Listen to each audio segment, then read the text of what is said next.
Pope is here, New Hampshire Democratic Party Chair, I guess DC. Okay, President Emeritus, Raymond Buckley.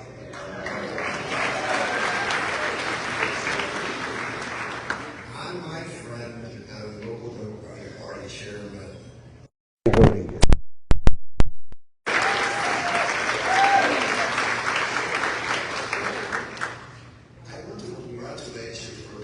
The first thing, that you're here, even though the weather couldn't be better out there.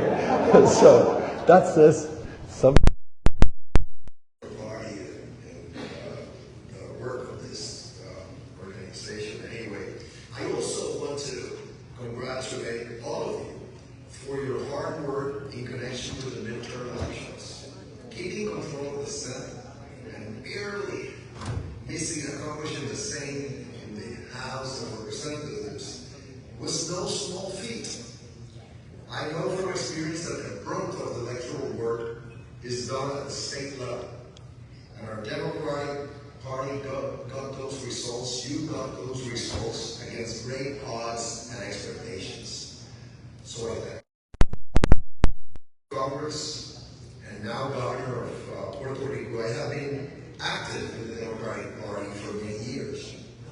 In fact, Puerto Rico's participation in national politics, particularly in our Democratic Party, is ever more important. It is the Democratic Party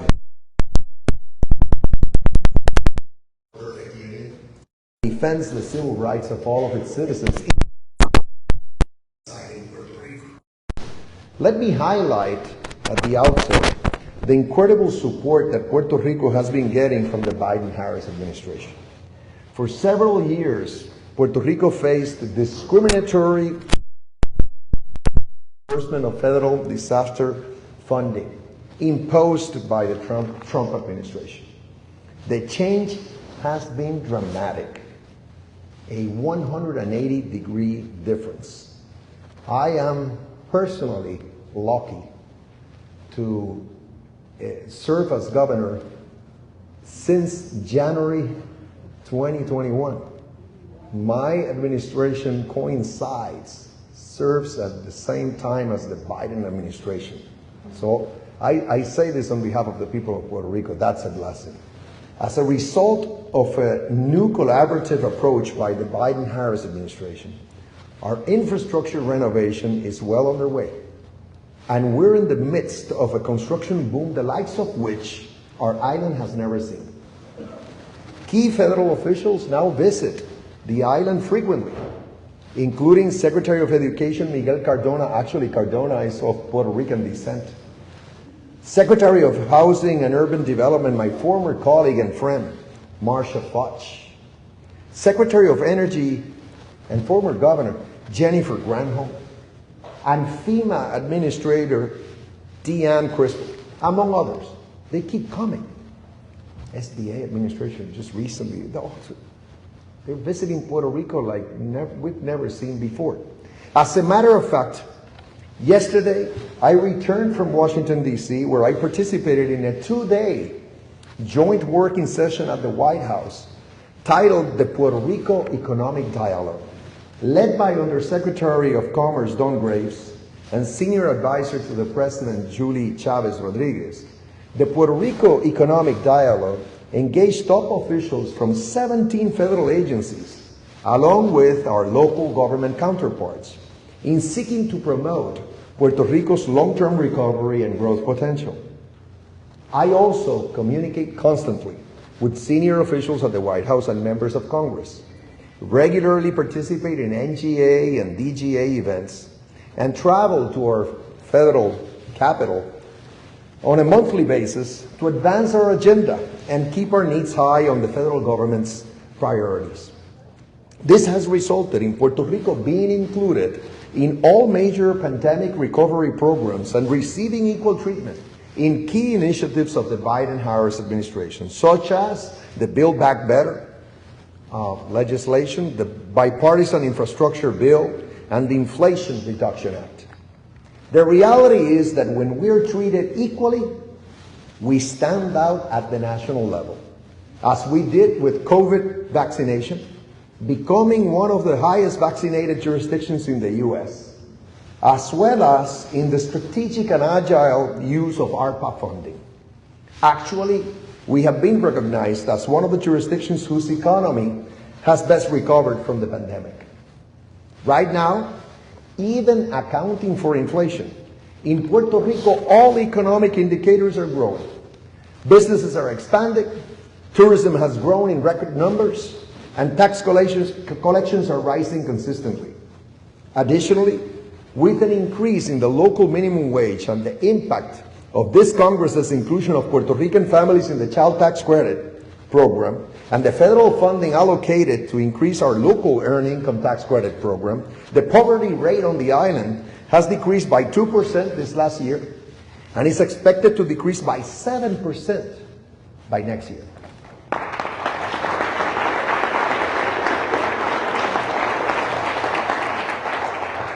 Moreover, we have been able to create over 105,000 jobs in less than 2 years. Puerto Rico's unemployment rate is at its lowest point in our history, and more people have joined the island's workforce, reaching levels we haven't seen in almost 15 years. Let me say a couple of things off the cuff here informally. It is one thing I'm trying to do, and I'm doing this on behalf of my constituents, the American residents of Puerto Rico, American citizens residing in Puerto Rico, is to change the conversation. Puerto Rico has gone through a lot. First, we had Hurricane Maria, about a bit more than 5 years ago.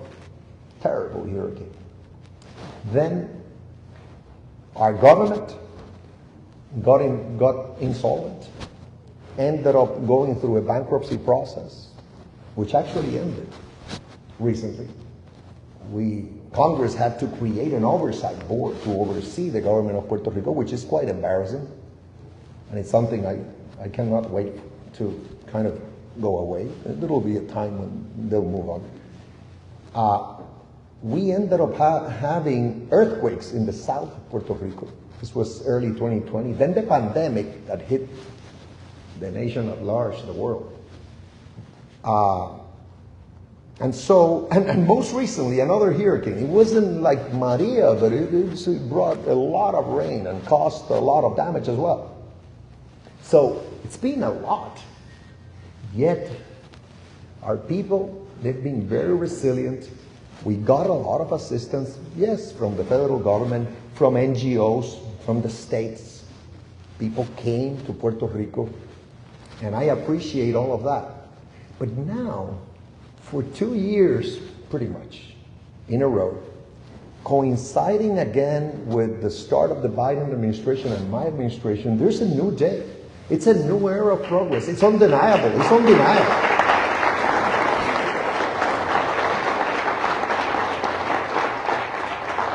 And so we are uniquely positioned for growth on a sustainable basis, because we'll have in excess of $50 billion we have to rebuild our infrastructure, including redesign and rebuild our energy system, turn to renewables for our generation. And we're committed to doing that. We're committed to doing that. And again, the Biden administration is side by side helping us. On top of it, all the productive sectors of our economy are performing very well. Manufacturing, so for you to know, half of our economy is manufacturing, believe it or not. People think of Puerto Rico and think this is all tourism. It's not like that. Half of our economy is manufacturing. Sophisticated manufacturing. Pharma, biotechnology, medical devices, aeronautics. 11 of the top 20 pharma companies in the world do business in Puerto Rico. And it's performing amazingly. Tourism is booming. Not only because our hotels are full, also because we have close to 20,000 short-term rental units available. And so, particularly tourists from the mainland, are coming, renting cars and driving around and experiencing Puerto Rico, not only the coast, also the mountains. Because actually, if there's something about Puerto Rico, is that we're authentic. This is real. When we talk about our culture, it's not fiction. It's real. And our way of life, our gastronomy, our music, our all of that, we can share with you, with the world, and it's happening. Services is doing very well. We're exporting services from Puerto Rico ever more so, and we're incentivizing that sector. And let me stop there. Innovation and technology, I should add, but let me stop there. So what I'm telling you is there's lots happening here that is like a hidden secret. People still think, oh my God, it's terrible down there. But of course there's need. But of course there's poverty. But of course we don't get equal treatment in key federal programs, and we need to deal with all of that. But we need to change the conversation. We need to change the conversation and start owning this success for the better of not only Puerto Rico, our nation at large. Our unfinished agenda, however, is still our territorial status. It is a well-known fact that our status is colonial in nature and that it must be solved. Thanks to the leadership of my friend House Democratic leader Steny Hoyer, we took a big step forward with the approval in the House Natural Resources Committee of a consensus status bill. This was recently. We still have time to pass it through in the House, which would set a good precedent in our decades-long quest for a permanent, dignified, and fully democratic status. To protect and enforce voting rights. Our platform, our party's platform, says, and I quote, Democrats are committed to the sacred principle of one person, one vote. And we will fight to achieve that principle for every citizen, regardless of race, income, disability status, geography, or English language proficiency. End quote. Well, that is precisely what Puerto Ricans are asking for. We appreciate the federal support we have received under our current territorial status. Of course, we need it. But my Democratic friends, it falls short. Our party's name compels Democrats to do more. The principles of our democracy require it. The defense of the Democratic Party of equality for all demands it. Because there can be no real equality for the American citizens of Puerto Rico without affording them the right to vote for the president, without voting representation in Congress, and a seat at the table. I have said it in Congress and I say it again to you. Puerto Ricans have already voted for statehood in several locally organized plebiscites. We're not simply asking for self-determination. That's like supporting Mother's Day. Everyone does. Who can be against self-determination? In fact, it's so, anybody saying, I'm for self-determination. Yeah, but of course, what would you be supporting instead? My people and I will never consent to inequality, because inequality is un-American, and we must all stand against it.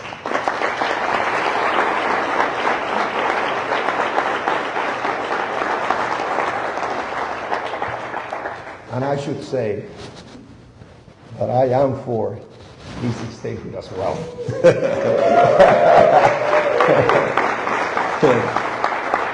So, this is about whether the Democratic Party is going to stand on the side of equality and respect the results of our vote.